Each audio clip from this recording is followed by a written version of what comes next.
మల్కజ్గిరిలో voter ఎటువైపు? Malkajgiri parliament నియోజకవర్గం కోసం బీఆర్ఎస్, బీజేపీ, కాంగ్రెస్ నువ్వా నేనా అన్నట్టుగా పోటీ పడుతున్నాయి. ఈ నియోజకవర్గంలో అన్ని రాష్ట్రాలకు చెందిన వారు ఉంటారు. అందుకే దీనిని మినీ ఇండియా అంటారు. కాంగ్రెస్ పార్టీ నుంచి సునీత మహేందర్ రెడ్డి, బీజేపీ నుంచి ఈటెల రాజేందర్, బీఆర్ఎస్ నుంచి రాగడి లక్ష్మారెడ్డి పోటీ పడుతున్నారు. దేశంలోనే అతిపెద్ద నియోజకవర్గాల్లో మల్కజ్గిరి ఒకటి. ఈ నియోజకవర్గాన్ని 3 ప్రధాన పార్టీలు చాలా ప్రతిష్టాత్మకంగా తీసుకున్నాయి. ఎట్టి పరిస్థితుల్లోనూ మల్కజ్గిరిలో గెలవాల్సిందే అన్నట్టుగా కాంగ్రెస్, బీఆర్ఎస్, బీజేపీ ప్రచారం చేస్తున్నాయి. మరి మల్కజ్గిరి ఓటర్ ఎటువైపు ఉన్నారంటే కాంగ్రెస్ అభ్యర్థి పట్నం సునీత మహేందర్ రెడ్డి వైపే అని గట్టిగా వినిపిస్తోంది. గత ఎన్నికల్లో ఈ నియోజకవర్గం నుంచి రేవంత్ రెడ్డి గెలిచారు. అందుచేత కాంగ్రెస్ పార్టీ, ముఖ్యంగా సీఎం రేవంత్ రెడ్డి ఈ నియోజకవర్గాన్ని చాలా ప్రతిష్టాత్మకంగా తీసుకున్నారు.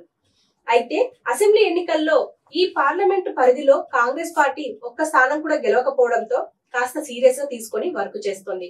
అందుకనే మంత్రి తుమ్మలకు ఇక్కడ ఇన్ఛార్జ్ బాధ్యతలు ఇచ్చారు. ఆయన ఎంతో సీరియస్ గా తీసుకొని వర్క్ చేయడంతో పట్నం సునీత గెలుపుపై నమ్మకం మరింత పెరిగింది.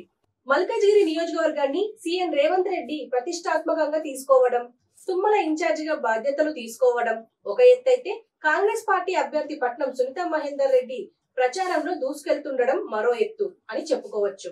ఇంటి ఇంటికి వెళ్తూ ప్రచారంలో ప్రత్యర్థుల కంటే ముందుగా దూసుకెళ్తున్నారు. ప్రస్తుతం కాంగ్రెస్ పార్టీ గాలి బాగా వీస్తోంది. 6 గ్యారెంటీలపై ప్రజల్లో ఉన్న నమ్మకం బాగా పెరిగింది. ఇది సునీతకు ప్లస్ అని చెప్పుకోవచ్చు. ఓవైపు డోర్ టు డోర్ ప్రచారం చేయడం, మరోవైపు సోషల్ మీడియాలో కూడా సునీత మహేందర్ రెడ్డి విస్తృతంగా ప్రచారం చేయడంతో ఓటర్లందరికీ బాగా దగ్గరయ్యింది. ప్రత్యర్థులు ఎంతగా ప్రచారం చేసినా, ఎలాంటి ప్లాన్లు చేసినా ఇక్కడ గెలుపు మాత్రం కాంగ్రెస్ పార్టీదే అని, సునీత మామూలుగా గెలవడం కాదు, భారీ మెజార్టీతో గెలిచే అవకాశం ఉంది అని చెప్పి అక్కడి ఓటర్లు చెబుతున్నారు. దీన్ని బట్టి చూస్తే సునీత ఎంతగా జనాల్లోకి వెళ్ళిందో అర్థమవుతుంది. నియోజకవర్గంలో ఆటో డ్రైవర్లు, కూరగాయలు అమ్మేవాళ్ళు, వాచ్మెన్లు, కిరాణా షాపు వాళ్ళు, ఇలా ఎవరిని అడిగినా గెలిచేది మాత్రం సునీత మహేందర్ రెడ్డి మాత్రమే అని చెప్పేసి చాలా మంది అంటున్నారు. కాకపోతే ఎంత మెజారిటీ వస్తుందనేది తెలియాల్సింది అని అంటున్నారు.